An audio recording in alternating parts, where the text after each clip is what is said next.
বহুত ভাল, ৰাইজ বহুত ভাল, চবৰে এই নিৰ্বাচনটো লৈ পেলাই উল্লাস হৈ আছে।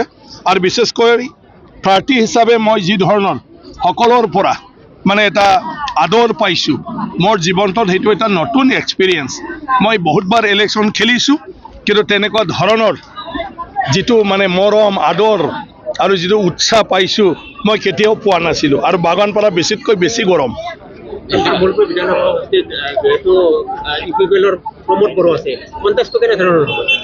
নাই, কণ্টেষ্টত BTC ইলেকশ্যনৰ ৰিজাল্ট যদি চাইতো কণ্টেষ্টে নাই।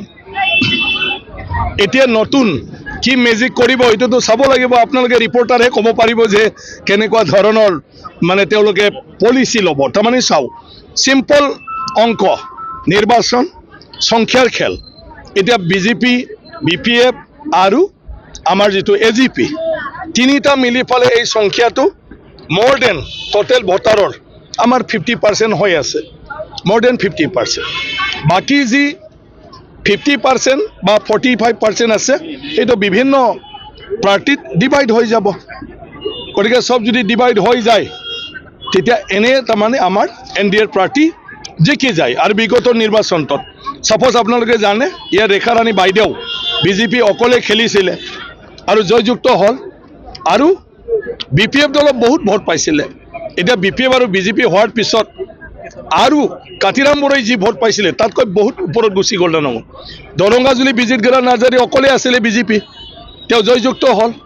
ইমানুৱেল মুছাহাৰী ডাঙৰীয়া তাত আমাৰ BPF আছিলে, তেখেতৰ যিখিনি ভোট ইটোও প্লাছ হৈ যাব আৰু ওপৰলৈ গুচি যাব। প্ৰমোদ বড়ো ডাঙৰীয়া নিজে তামোলপুৰত খেলিছিলে BTC নিৰ্বাচন, আৰু BJPয়ে তেখেতৰ সন্মানত তাত মানে পাৰ্টিটো প্ৰদান কৰা নাছিল। আৰু BJPৰ আমাৰ নেতাসকলে প্ৰমোদ বড়ো এজন ডাঙৰ নেতা, বড়ো জাতিক নেতৃত্ব দি আহিছে, গতিকে তেওঁক আমি চবে সন্মান কৰিব লাগে।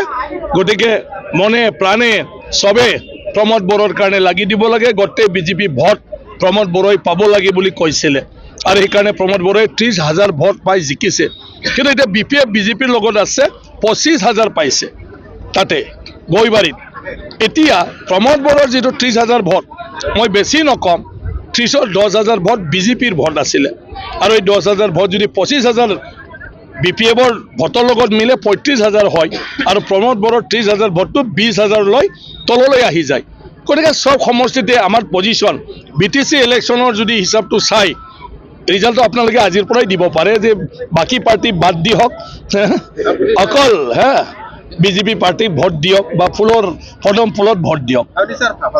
এটা কথা কৈছিল যে BJPয়ে প্ৰমোদ বড়োক বহুত দিলে, কিন্তু তাৰ পিছতো আৰু BJPৰ এগেইনষ্টে তেওঁ নিৰ্বাচনত প্ৰতিদ্বন্দ্বিতা কৰিছে। না, এইটো ৰাজনৈতিকভাৱে কোনে কেতিয়া কি পৰিস্থিতিত সিদ্ধান্ত ল'ব লাগে এইটো নিজৰ নিজৰ পাৰ্টিৰ কথা, চবৰে নিজৰ নিজৰ দৃষ্টিভংগী থাকে। কেতিয়াবা মৰিও যাম মাৰিও যামো লৈ এনেকুৱা ধৰণৰ চিটুৱেশ্যনবিলাক আহি যায়। গতিকে এইটো ৰাজনৈতিক দলবিলাকৰ নিজৰ নিজৰ এটা মানে কি থাকে, আপোনাৰ ষ্ট্ৰেটেজিও থাকে, বাধ্য হৈ ৰাজনীতি কৰিছে যিহেতু চবৰ কথা শুনিব লাগিব।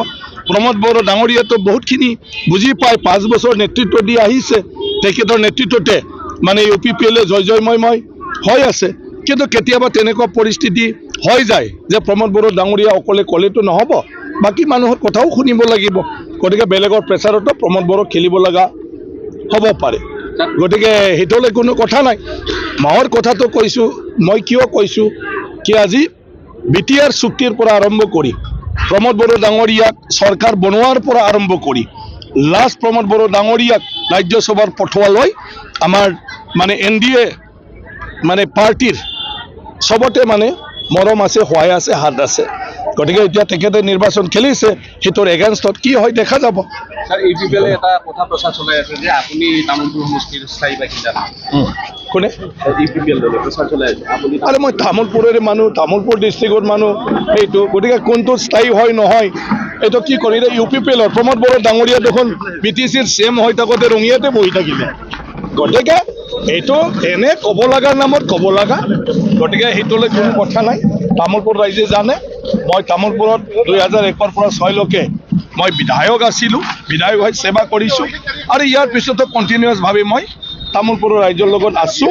গতিকে মোৰ জিলা তামোলপুৰ, মোৰ ঘৰ বাৰীও তামোলপুৰত আছে।